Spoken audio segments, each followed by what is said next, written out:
connecting. We are now live streaming. It's going to pop up here in a minute and confirm everything is working. And then I'm going to hand over to Andrea. I love getting to be a guest today. I know. Connecting. Oops. Let me know when things are all set. Elena always handles the tech on these, so we decided she would just keep that role. Otherwise, I might mess something up. Which is hilarious because now I just did something weird. There we go. Hand over to Andrea. And we're live. Excellent. We are recording. So it's all you, Andrea. Hi, welcome Elena, and welcome everyone. So as those of you watching, I'm sure know, we have a very special guest for this month's author chat. I have been asking her to do this for a while, and she said wait until I have my next book out. So we're finally here. I have Elena Taylor, who of course also writes as Elena Hartwell, who also writes as Elena Taylor. Swapped that. And just a quick couple business or book housekeeping things before we get into it. If you have questions that you would like to ask, go ahead and pop them into the chat. If I don't get to them right away, that does not mean that I didn't see it. It may just mean that I'm already planning on asking that later, or there's a better place in my flow to work it in. So I will be tracking that. And we are Allegory Editing. Many of you are familiar faces, but for those of you who are new to us, we do developmental editing, we do copy editing and proofreading, we have publishing industry expertise, writing workshops, and of course, author events like this. And I'm Andrea Karen Nelson. I'm the founder of Allegory Editing and also one of our developmental editors. And we have a few events coming up. On Saturday, July 23rd, we have our Ask an Editor series at 10 a.m. Pacific time.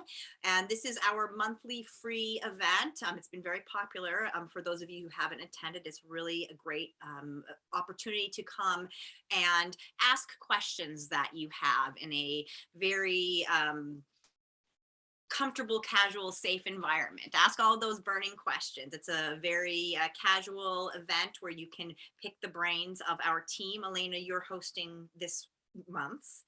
And then on July 27th, Elena is also teaching a workshop on the foundation of plot, which is heavily based on her book and her expertise in the area of plot. And that will be on Wednesday, July 27th at 9 a.m. Pacific time. And if you have never attended one of our paid events, you can use the promo code newcomer. And I'm going to go ahead and pop that in the comments as well. And that will get you your first workshop for free. And feel free to pass that promo code on to any of your friends that you think might be interested who have not. Oh, apparently I just sent that to Elena. So let me just get that to everyone.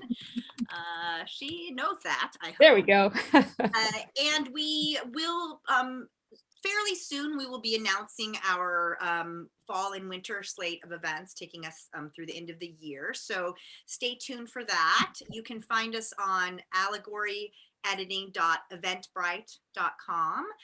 That's where you can register for our events. You can also go to our website, allegoryediting.com, sign up for our newsletter, check out our events page on there. Everything will be announced there, as well as on social media. If you're here, you know where to find us. But for those of you who needed a reminder, did I miss anything? Elena is our director of programming. I don't want to mess up her. I think I got it. I think you did it all. All right. So welcome. As I already said, we have Elena Hartwell writing as Elena Taylor. She is the author of All We Buried, a Sheriff Bet Rivers mystery, and that is as Elena Taylor.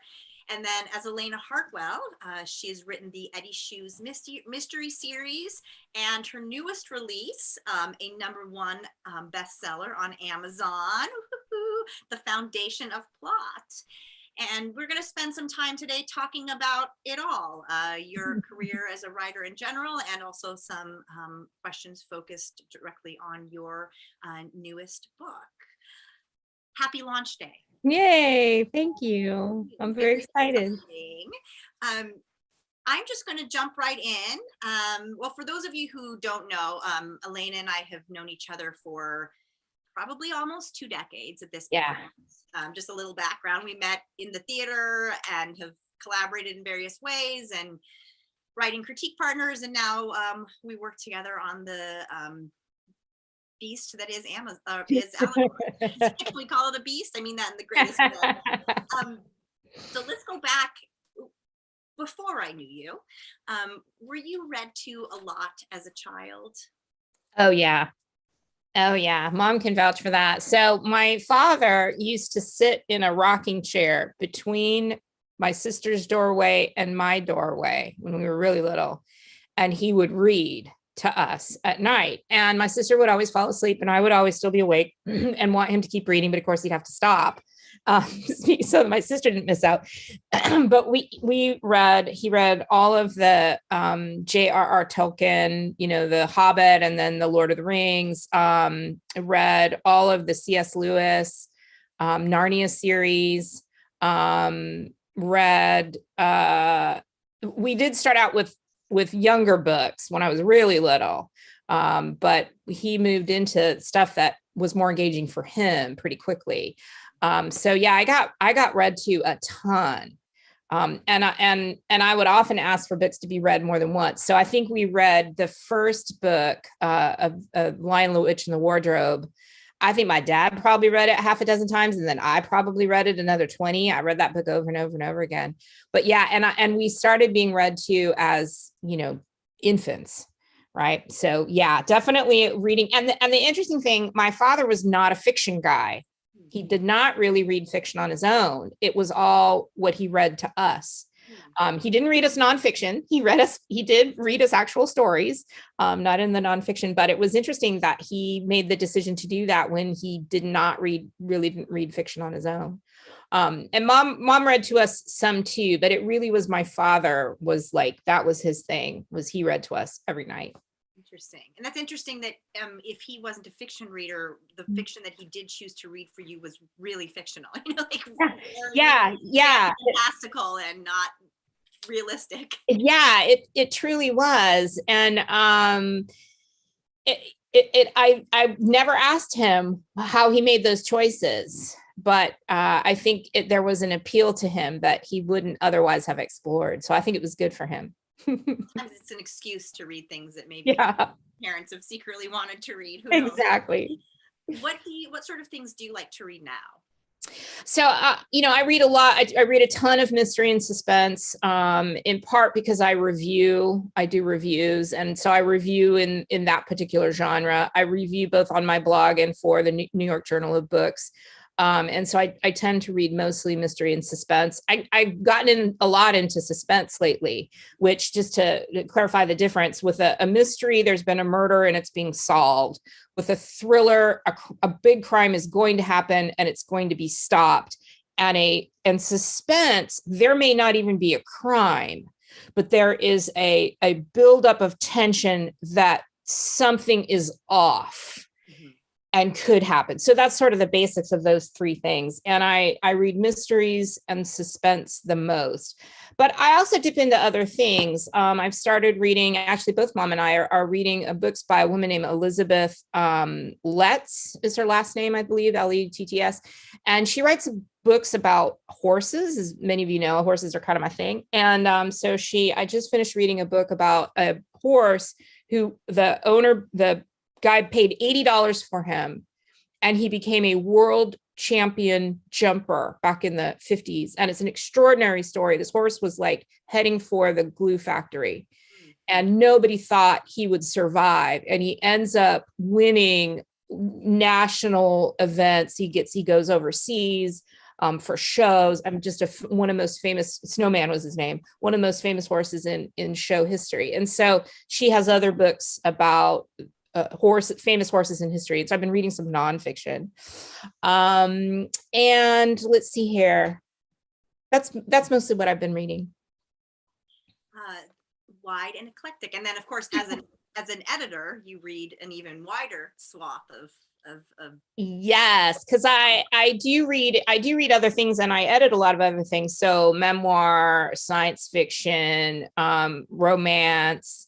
Oh, I just read a really fun book called I'm going to blank on the title. If I come up with it, I'll tell you later, which is a very sexy romance that we're using as a comp title for my latest book, because it's a cross between that and suspense. And so I just finished reading that. So that was really fun, because I haven't read anything sort of romance oriented in a while. So that was a hoot. something a little lighter than Yeah, definitely lighter.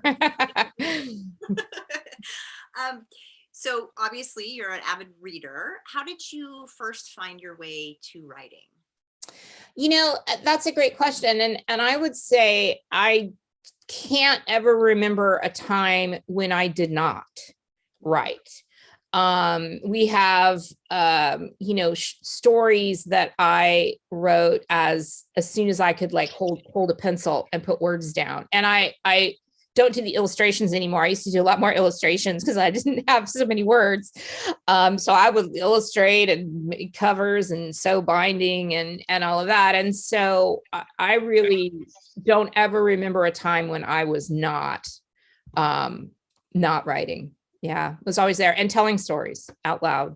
I used to, as in junior high, I had some friends, and we would walk home from school, and I would make up stories as we went. And then I would get to a plot point, and I would say, do they go through this door or down this road or whatever? And my friends would decide which choice to make. And then I would go on with the story, and then we come to another fork. And so we used to do those walking home from school. So are you telling me that you invented the choose your own adventure? I totally did, and earned nothing.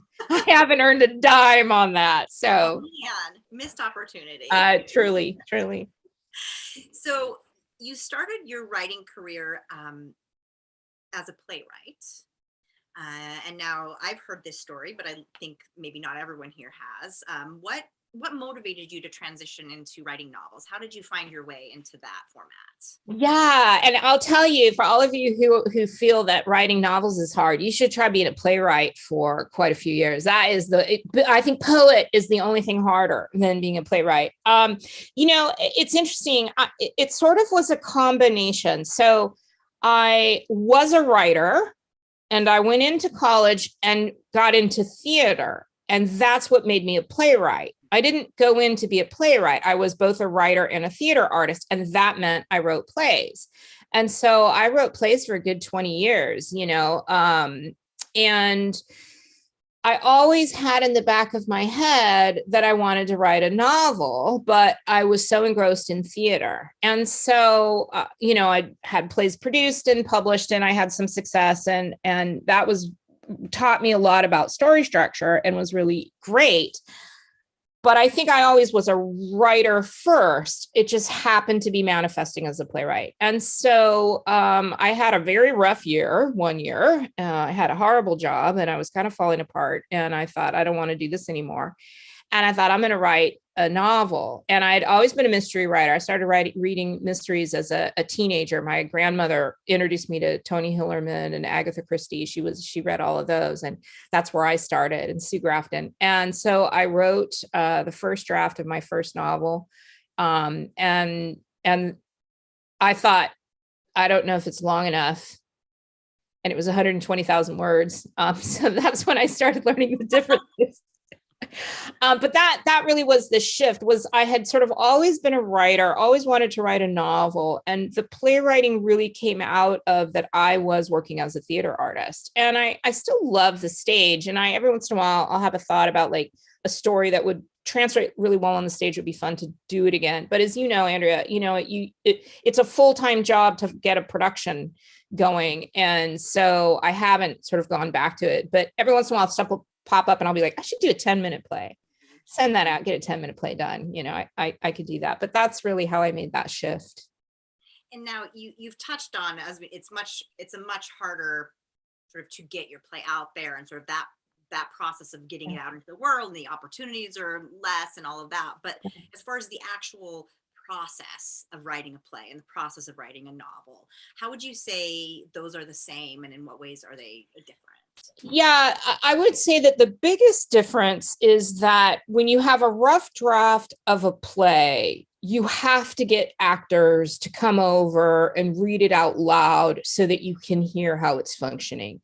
In my opinion, and there may be playwrights who can do it, but I certainly never could. And I don't personally know any playwrights who could do it without that, because it's an oral experience. You have to hear how things sound. And, you can have a line on the page is fantastic and it just doesn't work out loud for whatever reason, and vice versa. You can have something that you're like, oh, I'm not sure about this, and then it just lands beautifully with an actor.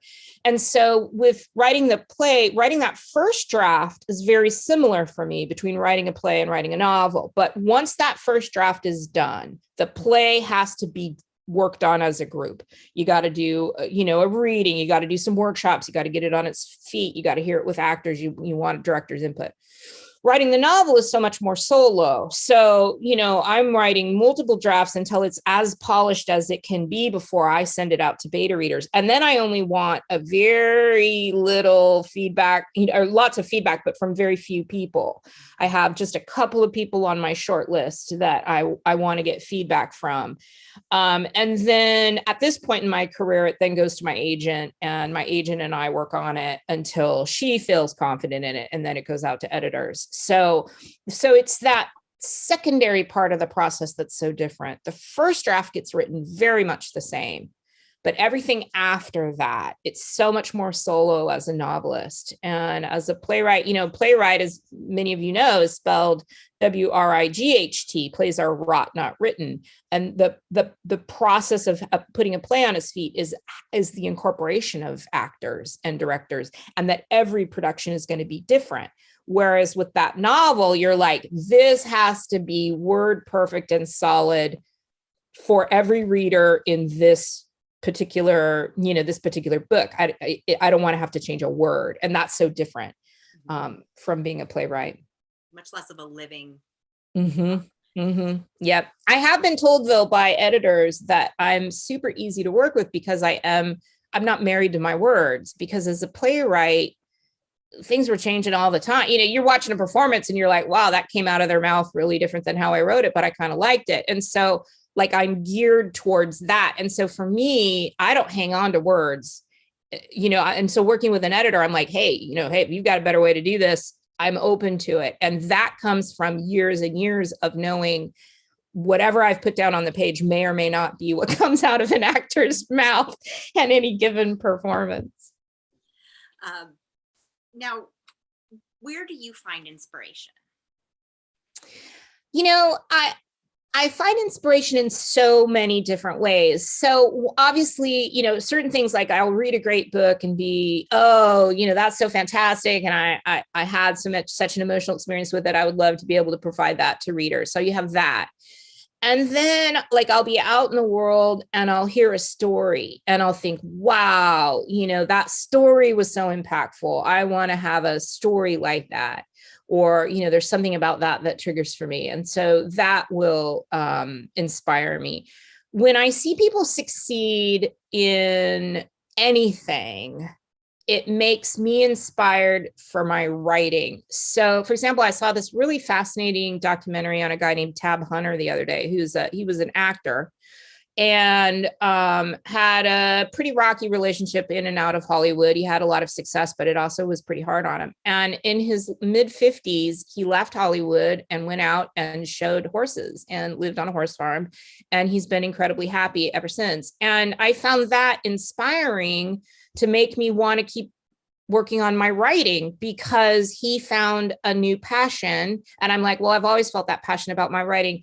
He had a level of success because he made changes in his life. That inspires me to keep working on my passion, knowing maybe things are going to manifest differently than I expected. So it's sort of that combination of other people's work, which really knocks my socks off, including when I'm working with a writer as an editor and they're super jazzed about their work, that jazzes me up about my own work, regardless of genre. And then also the stories that are in the world. And lastly, just seeing people achieve goals and dreams is a reminder of oh yeah, I'm still on this path. So yeah, I get inspired by a lot of things. It keeps me going. You certainly inspire others. I'll say that as Thank well. you. So are you you, as we've mentioned, Elena writes crime fiction. And I'm curious, are you the first person that other friends text when they read an interesting true crime news story, or is that just me? Because I will Yep. often text you and be like, there was a body found in the river. Yeah, I get that. I get that other people do that too. And I have a friend who's really big on true crime. And we exchange podcasts, and she'll be like, "Oh my God, did you see this thing on Netflix?" And so yeah. And I also will get questions of like, "Hey, do you happen to know, like how fast a body will deteriorate in a swamp?" I get questions like that. And I often, in a sort of frightening way, can answer things like that as well. Yeah, I do. I've definitely sent you questions when I'm editing, like, what is it? What does a gravestone? How's that look? Yeah. For the reference for some of the darker elements of life for some of us, I think. Now, speaking of some of the darker elements of life, I trust and I know that at least some of the bloodier elements of your work are not autobiographical. But I'm curious if there are other ways that you draw from your personal life in your writing and that it influences your writing.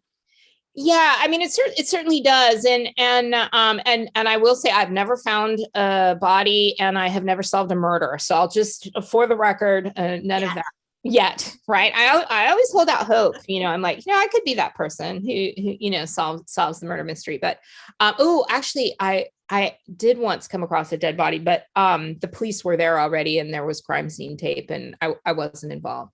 But I did one time have that happen. Yeah, so I would say that where I manifest in my writing, and I think this is true for most of us, is it is so how I see the world. So my characters, even when they believe something very differently than I do, right? Because I write characters who are not good people, or who have beliefs that are opposite mine, right? I do create characters that are very different from me, but it's how I understand those characters. Right. So, for example, say I have somebody, I'm a very liberal person. Suppose I'm writing a conservative character. They're going to be written with my understanding of how that person's belief system functions. And so I'm going to treat them with respect. And I'm going to try to get into the underlying, their underlying truth as I can understand it. So I try to never, write a character where I don't understand their motivation. So it forces me, and I try to do this in my daily life, it forces me to take a step back and go, okay, this person thinks very differently than me, but it's driven by an honest belief system.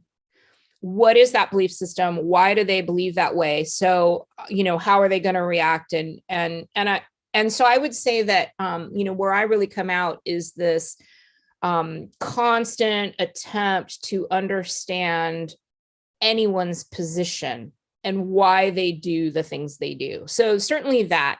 And then it can be things like, passions that a character has. Everybody's always got a dog, right? Those of you who know my work, everybody's always got a dog. There's animals involved. There's usually some underlying social issues that I'm looking at.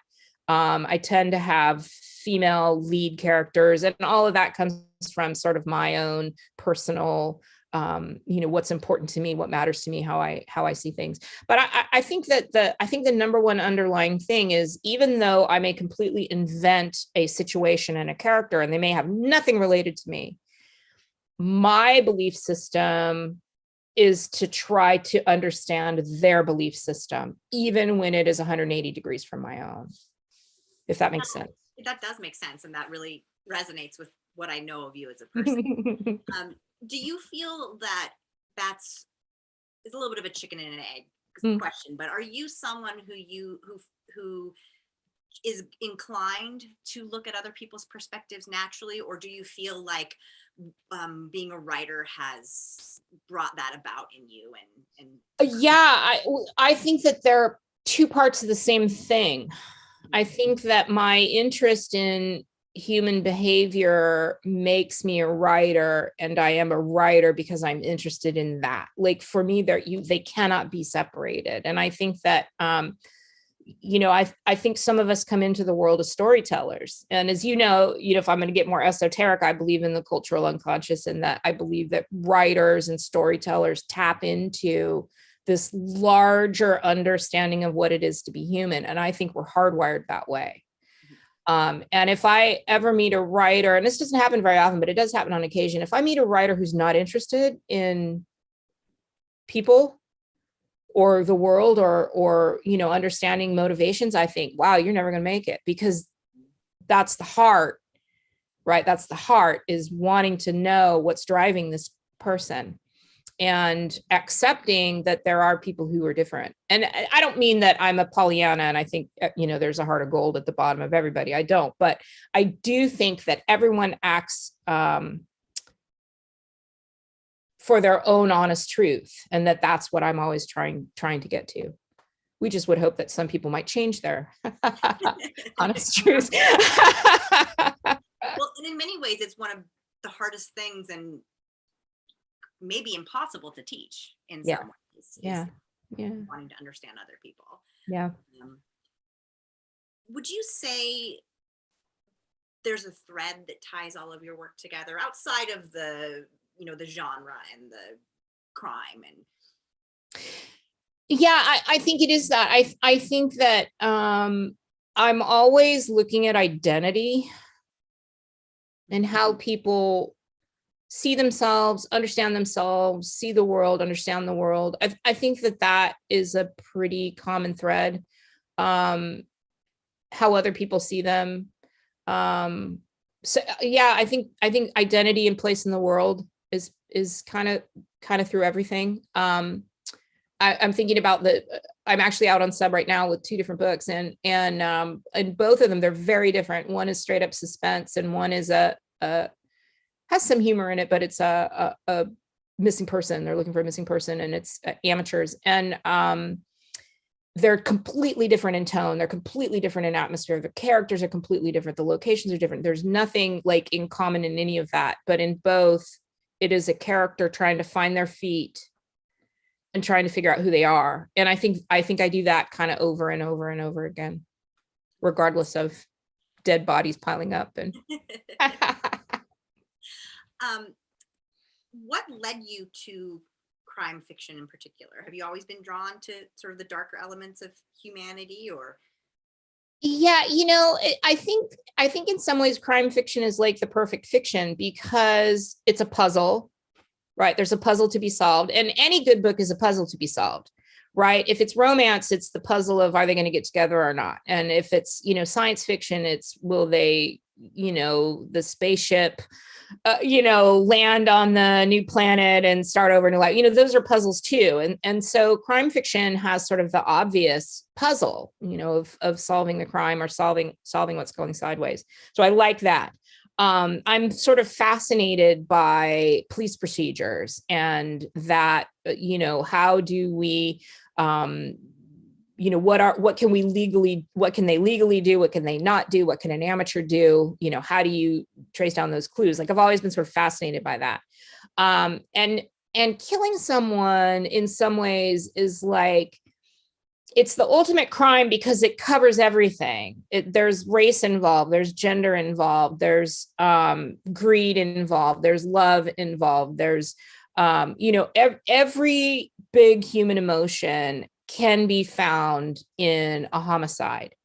And so it's like the perfect breeding ground for everything that makes good fiction, of, the tension and the reveals and the reversals and the red herrings. It hits all of those things, which makes books fascinating. And I've read them since I was a teen, and I can read everything from a cozy with zero violence to pretty violent stuff.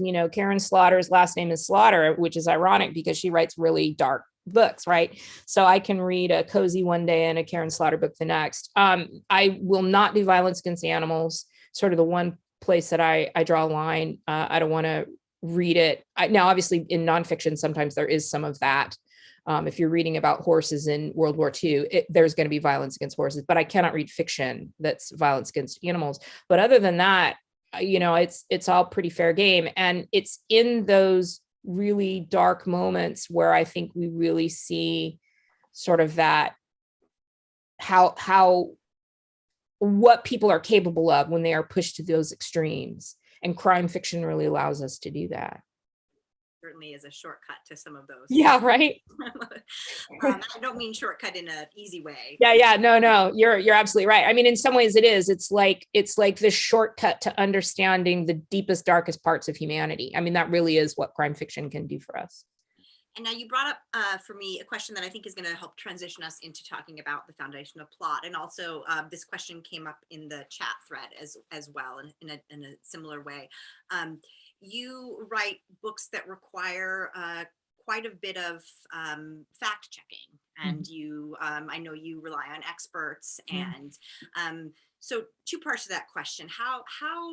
How do you approach that process? And related to what was asked in the chat thread, how much of that is on you, and how much of that is on when you're working with an editor? Is that something that you're ultimately responsible for fact checking, or do you have someone else do that for you? I'm hoping that touched enough on the question. Specifically was about fact checking whether nonfiction links have expired and while they're still there. So I think we can get to that through as you talk about your process. Yeah, absolutely. So the lucky thing for me is I absolutely love research. Like, I love research. And so that's an easy one for me.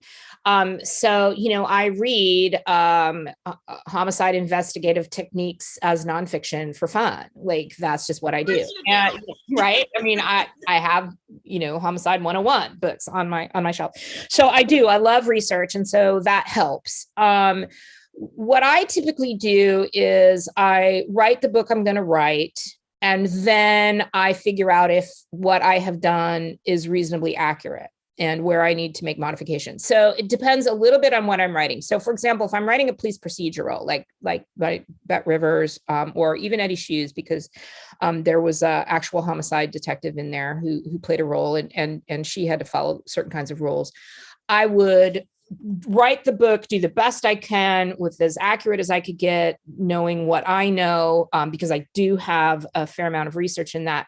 Then I would go to my expert with my list of questions and say, is this how the police would do it? Is this reasonable? And modify after the fact. And so that's all my responsibility. But police procedures is only some of the research, right? In any of my books, there's also location research. If I put something in the real world, I've got to have, places accurately described. So there's that kind of research. My characters often have different careers. So for example, one book I'm out on sub, my character's a carpenter. Well, I was a carpenter, but it was a long time ago, and I never built houses. I built stage sets. And so I know a lot about carpentry, but there were certain aspects that I reached out to an expert and said, hey, she's a carpenter and this is what she's doing. Like, how much time would it take her to do certain jobs? So there's that kind of research that's going on. And so again, just like with the police procedure, I write the drafts first, I get the story solid, and then I flag places that I think may be problematic. In terms of, do other people fact check for you? The easy answer is no. This is on you. You need to do this, regardless of whether you're self-publishing or with an agent and traditionally publishing. Now, the good news is your agent should be an expert in your genre. And so they're going to have some background and be able to say, hey, this doesn't feel accurate to me, or this pops to me, because they have some experience as well, but they're not going to fact check for you. And that's also true if you sign with a publisher. They're going to help you with developmental editing, copy editing, and proofreading, but they are not responsible for fact checking for you. Now, if you're a really big author, right, if your name is Dennis Lehane, you can have a fact checker on staff, right? You might hire somebody to do certain kinds of fact checking, or if you're James Patterson and you write by committee, you might have people that are fact checking for you. So you as a writer might put those people in place, but a publisher's job isn't to fact check for you. You really need to do it. So you can hope that an editor is going to help you identify places where they're wrong, but they're not going to check for you. And so that really falls to the writer. And it varies a lot genre to genre. So if we're talking about crime fiction cozies, they can get away with all kinds of stuff where, the police are bumbling and they don't do their jobs right. And, why is this amateur, why is the librarian able to solve a crime before the detective? And nobody cares because you're reading it for the fun of it, right? Although I flag it when I'm doing cozies, I'll be like, yeah, this isn't how this works. You might want to fix this. And usually writers do. Versus if you're writing a police procedural, you better nail things or you're going to get called on it. Like how procedure takes place. So it can vary genre to genre where those things are going to be wrong. But one thing I will point out, and I hear this over and over again from agents, from editors, and from readers. If you get a detail wrong about a character, say you've made a character, this one always comes up for me. You've made a character's car breakdown and the way the car breaks down and what's wrong with it isn't accurate. Someone's going to catch that, right? I catch those things. I caught one the other day where I was like, this is not what happens when that particular thing breaks on a car. This isn't how it breaks down. If those little details get called into question by a reader, everything you've created is now called in question by the reader. And so it really behooves us. I just wanted to work behooves into the sentence. It really behooves us as writers to make sure that we're really accurate about everything that we're creating in the world. And if we don't have personal experience, call up an expert, email an expert, and people say, how do you find experts? So I'm like, I have found experts by going through the directory at a university and calling up a professor in a particular area. Hey, I'm a novelist. They are thrilled. That's what they do, right? Is teach. If it's a career or a job, you go ask somebody who's done it. And we don't know what we don't know, but do the best you can to be accurate. I'm not sure I answered the question. I got kind of far afield there. I feel like you did, but I wasn't. So if that was not answered, please go ahead and speak up. But getting into, in the foundation of plot, you talk about, and this is related, I think, in my mind, you talk about letting go of that critical eye during the earlier stages, especially, and tapping into the creative child. Yeah. Now, do you find that, specifically when you're writing things that will need fact checked and you will need to get that, is that hard for you to let go of wanting to get it right, or how do you go about that? No, for a couple of reasons I would say no. One is, every once in a while I'll be writing something and I'll be like, I'm not sure how this works. And so I'll hop on and I'll do some research. Google is a fantastic tool, and I'll do a little research and I'll try to get it sort of accurate. Other times it'll be like, I just got to get this down. I don't care if this is accurate. And obviously the longer I write crime fiction, the more my own knowledge base goes up. And so I get better and better at sort of knowing, how something's going to work. But no, I am lucky in that I don't edit myself much at all. I really don't worry in a first draft. I don't angst. I don't care. There was a playwright, not Lanford Wilson. There's a playwright who sort of famously said, write what you're going to write and then go out later and figure out how to support what you've written, basically, which is, whatever you're doing, you can absolutely figure out a way to rewrite to make it accurate. And that the importance of getting into the story is so much more important for those early drafts that I can just let go. My critical eye, I can definitely shut off. I never have the this is never going to work. That just doesn't happen for me. I know. watch, I've probably jinxed myself and I'm going to be like, this will never work. It's going to be in my head for everything from here on out. But I'm pretty good at just letting that part go and figuring. Here's the reality of it. As a fiction writer, I can always make something work. I can. I'm writing fiction. I can always figure out a way to make something work. I've never had to like completely cut out, how a crime happened or something like that. Now, there may be other problems with the writing, right? I may have a clunky character or bad dialogue, that kind of stuff to fix. But in terms of content, I can always figure out a way. That's fantastic. I was just going to ask you because as I work as a developmental editor, that is a hard part of my brain to shut off. So I guess I will direct people to the Foundation of Plot, which has some exercises for tapping into your creative child and letting go of that critical eye. Now, it's a relatively short book. It's a short guide, one of a series that you're planning. Why did you choose to do a series of shorter guides rather than one comprehensive tome on everything you know about writing? Right. Well, and I tried, right? I tried and tried. So I had been thinking about writing a book on writing for a very long time. And there were a couple of things that happened sort of simultaneously. One, as many of you know, I was teaching the writers' workshops every week. And with different content areas. And I kept thinking, well, it'd be really great to put all this together in a book.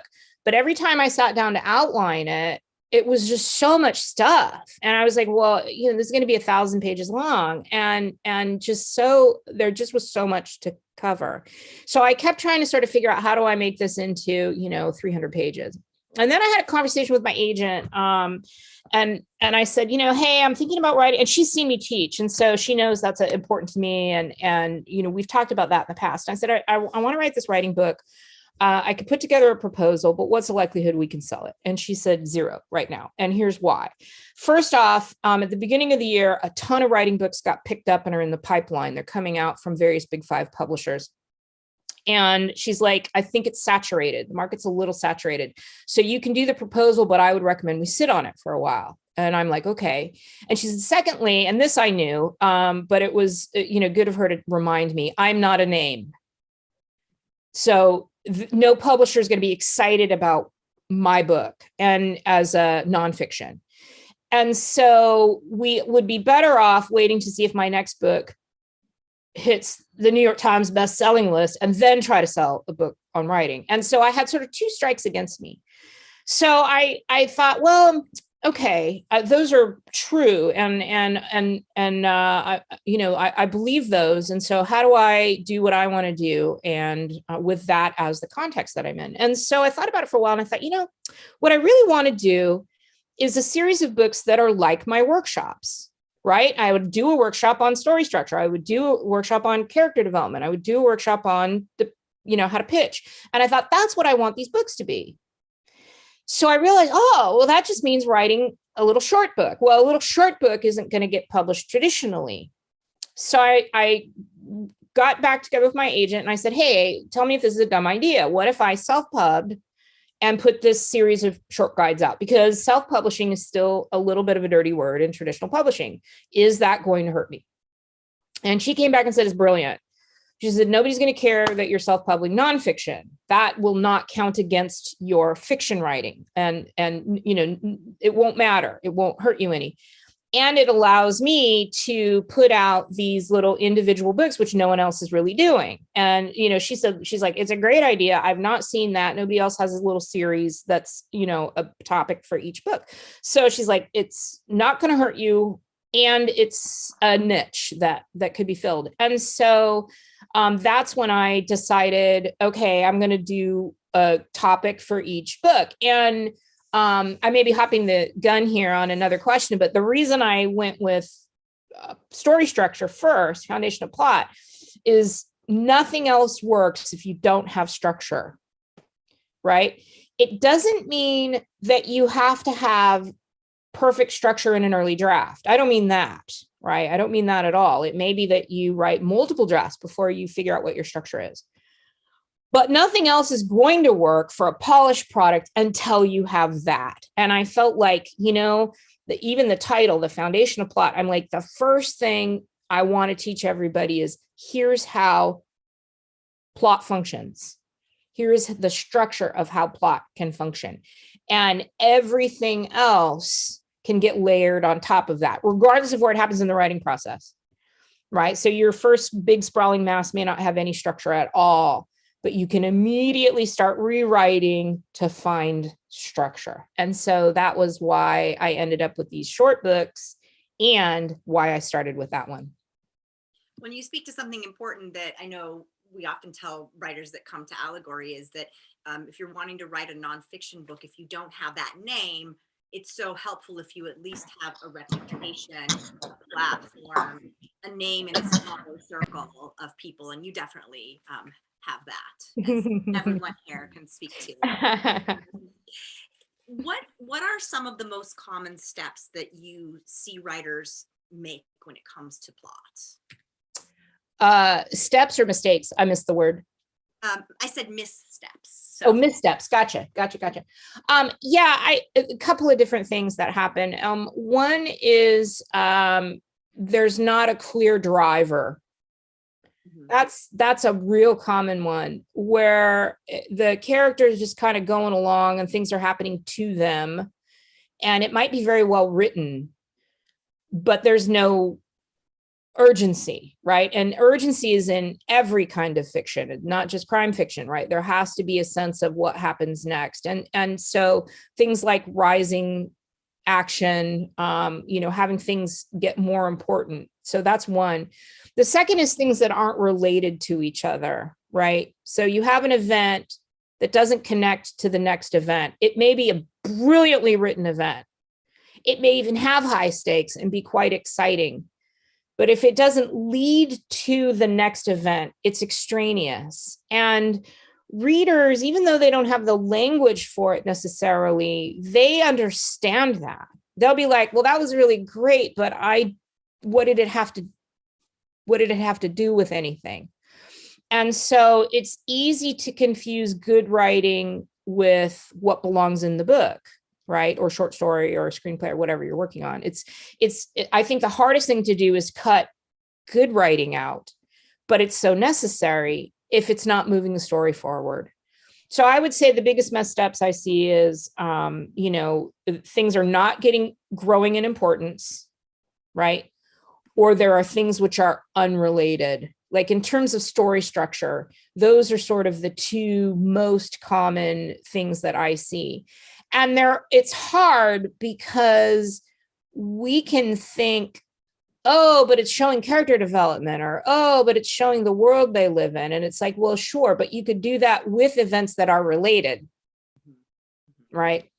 And it's also easy to say, well, but the writing's really good, and so it's okay that there's not big stakes because we're engaged in the writing and the character development. Well, sort of. If you're writing literary, you can almost get away with that. But a good literary writer's got a solid plot foundation as well, and things are growing in importance. And, all of those components are there too. So I think those are the two biggest sort of big picture things that I see. And we just thank you for the question that just came through, because I forgot to mention this is the first in your series. So are you ready to announce how many more? It's a mystery. No, well, the next book is called The Construction of Character, and I'll have that out early next year. And it's going to be all about how, and, character and plot work hand in hand. I have this great quote taped to my computer. Scott Turow said, when writing suspense, you're doing well when plot and character are indistinguishable. And I think that's true in any genre, if plot and character are indistinguishable. And so the next book is going to be on character, and it's there's overlap, because obviously with plot and rising stakes, you have to know who the characters are to know how the stakes are getting risen. And in talking about character, there's like objectives and obstacles and goals, which help build plot. But that way you can look at them from both perspectives. How is the plot building character? How is the character building plot? And it'll also go into things like how do we discover the characters' voices, and how do we build complex characters and keep them from being stereotypes and that kind of stuff. So the next book is on character, and then I sort of have in my head sort of 5-ish. So I would like to hit 5-ish, and it may be more than that, but I'm hopeful for at least sort of 5-ish. Stay tuned for this space, or sign up for Elena's newsletter, which we will give that information in a minute. Now, I know that mysteries are inherently very plot centric, and they have to be in ways that every genre needs to be, but it's more obvious with mystery and crime fiction, at least in my estimation. Do you think that has helped you develop strong plotting skills because you were writing mysteries, or do you feel like that was something that you were drawn to and that's why, or always quite good at, and that's why you excelled at writing? Yeah, right. I think my answer may surprise you. I am terrible at plotting. That's my weak point. So as a playwright, I heard you say that. yeah. And in fact, I've had this conversation with other writers who are like, "Oh, your plots are so great." I'm like, "You have no idea how hard that is for me to do."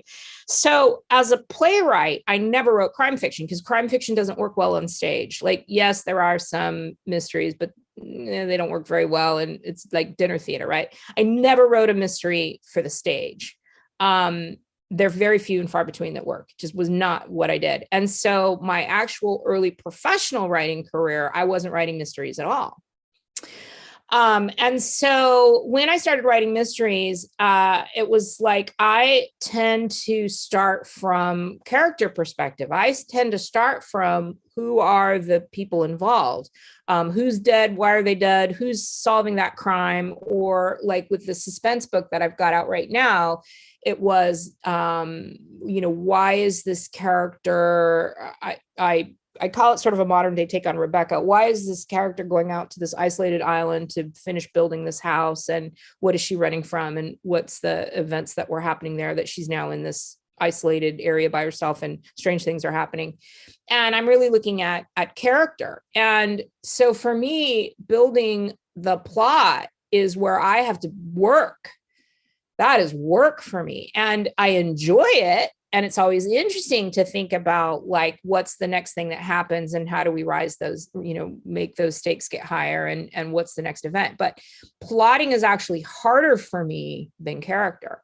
And my rewriting is almost entirely about structure, because the first big messy draft is the stuff I'm good at. It's like I have an idea of the story and I sort of know where it's going, but I really know these characters and I know how they're going to act and I know what they're going to do and say, and I get all of that down. And then I'm like, I sit back and go, okay, like, how do I make these, events all really relate, and how do I raise those stakes and stuff? So when I get complimented on my plot and how well I plot, I'm thrilled, because it's the thing that comes harder for me. That's where my discipline can be. That's when I have to put my critical, eye on there and say, okay, let's beat this creative child into, a structure. Well, you that brings up something interesting. I think sometimes the things that we have to work at the most are the things that we're the best at teaching and the best at demonstrating to others. Because if you just can do something, sort of like, you don't necessarily know how you do it. Yeah. I think that's probably a lot of what people see in you and what I see in you as being so strong in plot. That is a fantastic option. I never thought of it that way, but I think you're absolutely right, because it's the thing that I do have to really think about. And I do have to really apply a methodical, okay, Elena, you've got this big hot mess. Now you have to turn it into something that is structured better. So yeah, I think you're probably right. And I have some more questions on process and plot and all that, but I told you I was going to throw a couple curveballs, and I want the time. So some of you out there, I know, may know that Elena has a professional history as an auto mechanic. I'm just curious, is there any ways that has informed your work as a writer? I love that question. I think that there is. So first of all, I spent a lot of time in a blue collar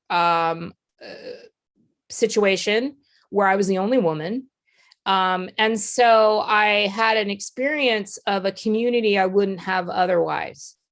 I came from not a wealthy family, but an intellectual family. My father was a law professor. My mother was a therapist, and you know, a lot of very intellectual pursuits. We weren't hanging out with blue collar workers. And then I went and spent my time as an auto mechanic, hanging out with blue collar workers. And it is a different community and it's a different environment.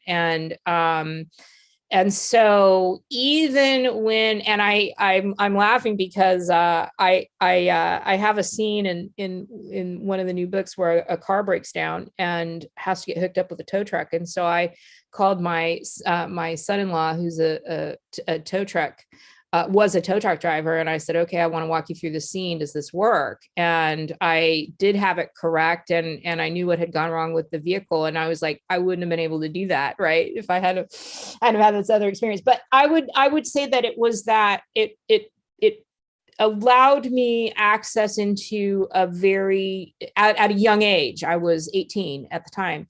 And it reminded me or taught me or showed me how diverse communities are in ways that are not just race and gender. It's also education. It's what you're good at. It's, you know, experience. It's the job that you do. It's the people that you are. And it opened up for me part of what we were talking about earlier, which is everybody is coming from their own experiences, and the difference between how a 24-year-old guy working on cars thinks versus a 54-year-old woman with a PhD in theater is pretty diverse. But I understand that guy because I work with that guy and I know that guy. And so that experience, I think, is part of why I am able to sort of understand people from a lot of different perspectives. And I don't mean, you know, auto mechanics are other. I don't mean that, but it's a different world. It is. You know, it's a different world. And we don't have time for this question, but if any of you are next time you're at a workshop with Elena and there's a little downtime, please ask her how she became an auto mechanic. Get that story. So sorry to throw that teaser out there, but please ask her that. It involved a mini skirt and a Kenworth over the road truck. So. Before we have to wrap up, tell us what you're working on now and anything else that you'd like to highlight that I failed to ask. You did. Your questions were fantastic. So I am working on construction of character, and I want to get that done so I can get it out to beta readers and be working on that. So I'm working on that, and then I have 2 books out on sub. Fingers crossed. That those will get picked up. And then I'm working on a new suspense. You know, I always tell writers, you know, you're as good as your next project. Like, you got to be working on the next thing. When you're sending something out, you got to be on whatever you're on now, because we just never know whether something's going to, you know, land, or it could land out of order. You could sell a book you're working on now and then, oh, Elaine, good question. So out on sub just means that my agent currently has 2 manuscripts out with editors. We're hoping for a big 5 publisher this time around. So my agent has editors out on submission. Sub just means out on submission. So you can talk about being out on sub, meaning you are out on sub with agents, or your agent is out on sub with editors at publishing houses. And so that's what I'm working on now. We had a question from Sheila. Any Eddie shoes in the near future? Are we going to see her again? I know. I dearly love my Eddie shoes. I own the rights again to Eddie shoes. And so our theory is if I land with a good solid publisher, we may be able to resell the whole series, and it would be re-released, the first 3, and then the 4th would come out. So that is a hope. Probably not in the near future, but maybe in the middle future. That could happen. I would love to see Eddie come back out, and I have book 4 sort of mostly written. And so if that is in the works, that's how that'll work. The first 3 would get re-released and the 4th would come out. I'm still holding out hope. I know. I love Eddie. And then lastly, and I will pop this into the chat on here, and then I will put it on the YouTube chat for anyone who's watching this later. Where can people find you? How can they get connected to your newsletter and to you if they're not already? Well, I have a really fun new landing page for elenahartwell.com, which I'm very excited about. So you can go to elenahartwell.com and see the foundation of plot, and that's where all of those books will be added to. And there's a link there, or you can go to elenataylorauthor.com, and that has my fiction and links to me on social media. I'm on Instagram, Twitter, and Facebook, and you often can see cute pictures of my horses and dogs. And from my website, you can sign up for my newsletter. I do writing tips, giveaways, cute pictures of my horses and dogs, and what I'm reading. I often talk about books that I'm reading, so you can sign up for my newsletter there. Yeah, that's how you can find me. And obviously always Elena at Allegory Editing if you're interested in working together. I was just going to say, I would be remiss if I didn't mention that. If you'd like to work with her as a fantastic developmental editor, I'll just put the Allegory website on there. I had that typed. We are out of time. I could ask you a zillion more questions, but we'll have to save it for an author interview when your next book comes out. Yay. So thank you, Elena, and thank you everyone for joining us. And we will see you at the next Allegory event. Are you going to stop?